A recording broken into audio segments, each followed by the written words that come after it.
Evan, this is the absolute best video I've ever seen. Oh wait, let's do this. How are you name it information? Come on, okay? Come on, we don't need this information. Wait. Is this melt moment because it's infested with radiation? Or is it just happening to the deep side of Bumblebee?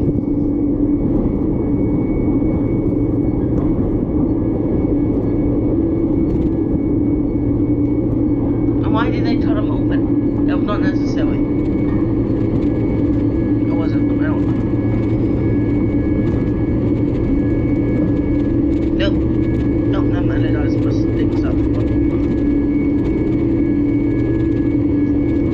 Oh, that's a big number. If you didn't deal with it wrong. 100 weight per minute? Is it the humans we feel reaction be?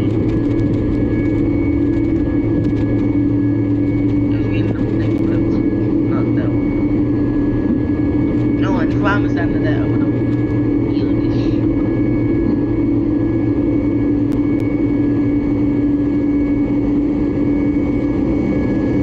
Wait, that's... Oh, it's the meter. Yeah. Oh, did that just turn off to the radiation when it's a radiation detector? Yeah, that's not the radiation detector, but turned off from radiationism. The ammo has really not reacted. It wasn't the vibration, so it's not doing that now. Oh, that's a worse thing the enemy that does.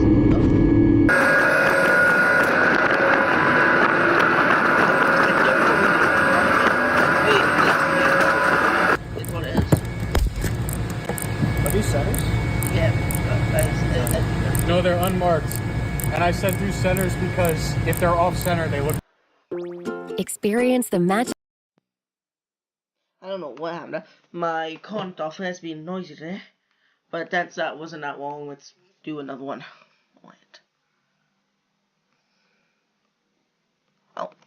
Since we began making these videos, we've showed the effects of ionizing radiation on many materials such as acrylic, calcite, Elmo, and most recently a variety of alkali salts. And while we've so far been able to show many of the most impressive effects of the particle accelerator on inorganic materials, we haven't yet shown the effects on anything organic or biological. Now the reason for this is pretty obvious at first glance. It would be highly immoral to knowingly subject any living breathing thing to the deadly radiation of the LENAC, especially just for the sake of a good YouTube thumbnail. But what if there's a way of testing the acute effects of the LENAC on something that, while alive and responsive to stimuli, is far from sentient? Most plants only partially fit this description. They may be alive, but on practical timescales, they might as well be stationary objects. Not a great visual gauge for the immediate cellular damage induced by the electron beam. However, certain carnivorous plants like the Venus flytrap have uniquely evolved fast biological mechanisms that do produce clear physical motion, despite there being nothing any more sentient about them. This is why when it came to choosing an organic and biological test subject for extreme radiation, Venus flytraps became our obvious choice. But before throwing these plants into the LENAC, let's try to make some predictions of exactly what will happen as they pass under the beam. And to do that, we first...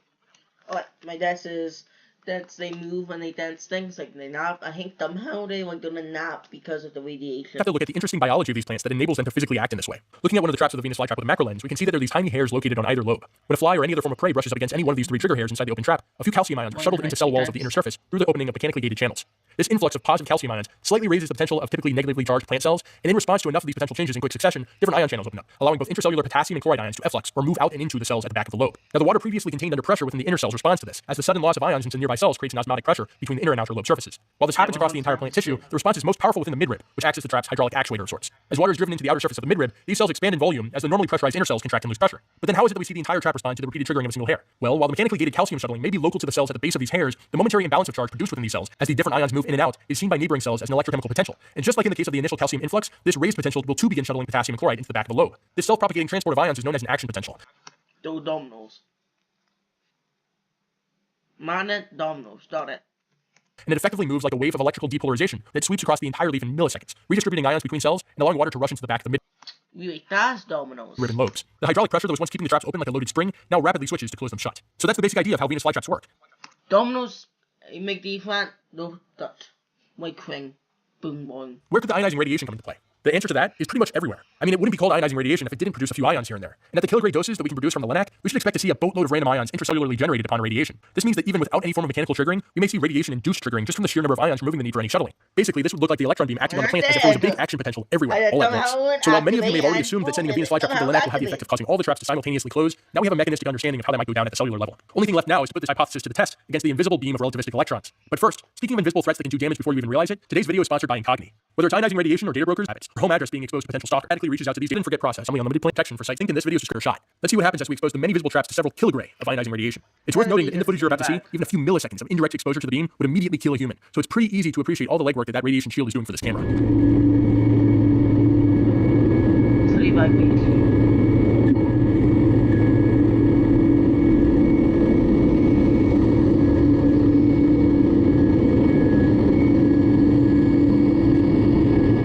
Alright, so not much of a surprise to anyone at this point, but we clearly see that at the very moment the Venus flytrap passes under the beam, each and every one of the open traps closes shut and remains that way. That last part is worth noting, because while Venus flytraps will typically reopen accidentally closed traps within a few hours to days, this is clearly not the case here, as we can see when we look at the post-irradiation progression from days to several weeks. And while we've already discussed the cause for trap closure under the beam to be mostly ionically driven, there's something entirely different going on here to actually kill the irradiated plant. That certain something is known as free radicals. Free radicals are another class of chemical species that form as a result of ionizing radiation. But more so than ions, they are defined by extreme chemical reactivity towards almost anything. Not having a complete octet means that these molecules are highly oxidative, and in the case of the most common aqueous forming radical known as hydroxyl, DNA is a prime target for oxidation. While under normal conditions, plant and animal cells possess a healthy level of background antioxidants that work to minimize the genetic damage from natural levels of radiation and oxidants, these failsafes tend not to work under extremely high fluxes of oxidizing radicals. That's exactly why nearly every strand of Venus flytrap DNA was a sitting duck in the face of the accelerator's beam. Without any remaining uncorrupted or unbroken DNA to use as a template for cellular regeneration and division, the cells of the plant that you saw coming right out of the LINAC were doomed to be the last that plant would ever be composed of. That's about it for this video. Hopefully through the sacrifice of many carnivorous plants, you may have learned something about how they work or the biological effects of radiation. Please let us know if you have any suggestions for future LINAC experiments, and we will definitely consider them for the subject of a future video.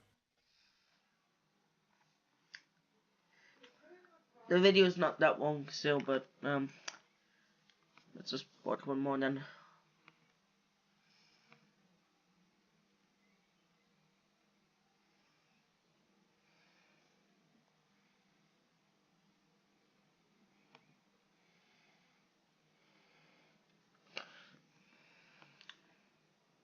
Let's sort this most popular video. Oh, I've already watched this one.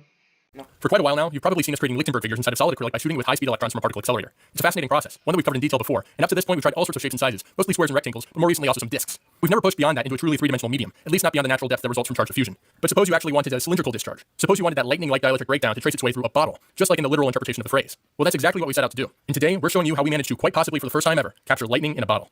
Now starting out, we already knew that electrons coming out of the particle accelerator tend to... I swear I've seen another video with them doing this, not of a particle fighter, but other stuff. Deposit around a certain depth depending on their energy. We usually like to keep that around half an inch. That way for most of our acrylic blocks there's a nice accumulation of charge right around halfway through the material. But for a cylindrical object much larger than our usual sheet thickness, this becomes a lot more difficult. You can see pretty easily that radiation from just one side wasn't going to cut it. Electrons would have to come in from all angles about the central axes to guarantee a uniform radial distribution of charge. And since we definitely can't rotate the particle accelerator, it becomes obvious that the object itself would have to be rotated. Now this task may sound easy, but what really complicates it is the fact that any mechanical assembly that would be used to rotate the object is going to be facing one of the most extreme environments on the surface of the planet. We're talking Just use the same thing you used on your farm. about enough radiation that a person would die in mere milliseconds, and most electronics would not fare much better. Not only that, objects we irradiate in the accelerator only see direct beam exposure for a very short amount of time. If a rotating cylinder passing under the beam were to spin too slowly, charge would really only be injected into a single region, and this would look pretty boring when it came time to discharge it. Altogether, this meant that we had to engineer a solution with two requirements in mind: radiation hardness and a high speed of rotation. The design that I eventually decided upon is fairly simple and operates in a very similar way to a 7-Eleven hot dog roller that you might have seen before. A brushed DC motor powers a gear train that has staggered coupling to... Yes, the most high-tech thing that he didn't even think of until this.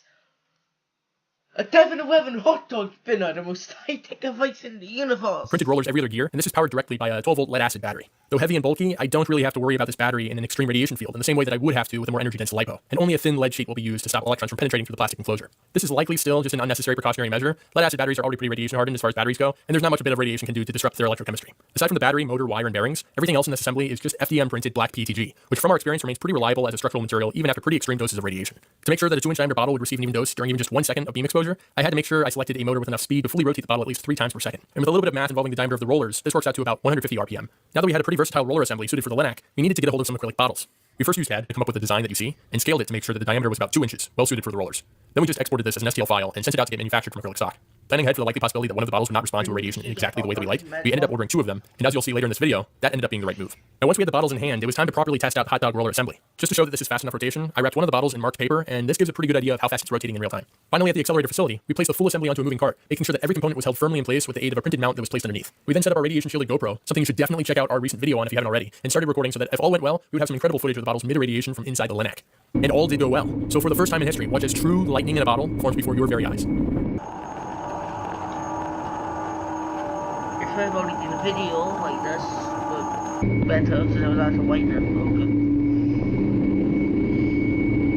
Let's hit my diagram off.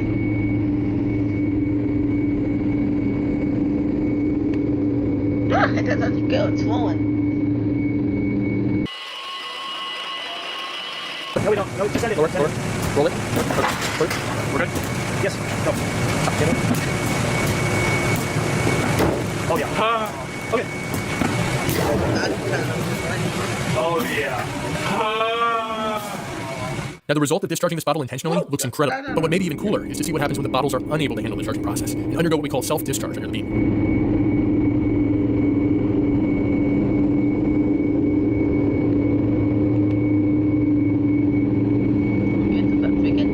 Let's take a closer look at those final products with a Sony 90mm macro. What I think is really cool about these cylindrical designs is that the surface curvature refracts light at different angles, making it seem as if the Lichtenberg figure inside is larger than it actually is. Looking head-on through the center, you can see that it's actually not that huge, instead forming a hollow tube-like structure with pretty even spacing from the outer surface. You can also see the clear differences in internal structure between the bottle that we were able to manually discharge and the one that popped second while still in the Lenac. I also designed and printed an LED lighting base specifically for highlighting the incredible features of these bottles from below. So if you think this makes for a pretty cool desk ornament, we decided to auction one of these off on our eBay. That listing will become active at the moment this video comes out, so just check out the video description if you're interested. The roller assembly shown in this video is sure to make another appearance in the future, so give us your ideas of things to irradiate using it, and we'll be sure to try them out. Thank you guys so much for watching, and we hope to see you guys in the next video.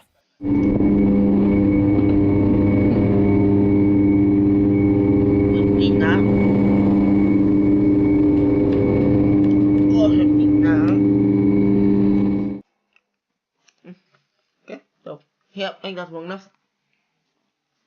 Though, see ya. The problem. In its initial reveal, the Switch 2 only gave us... And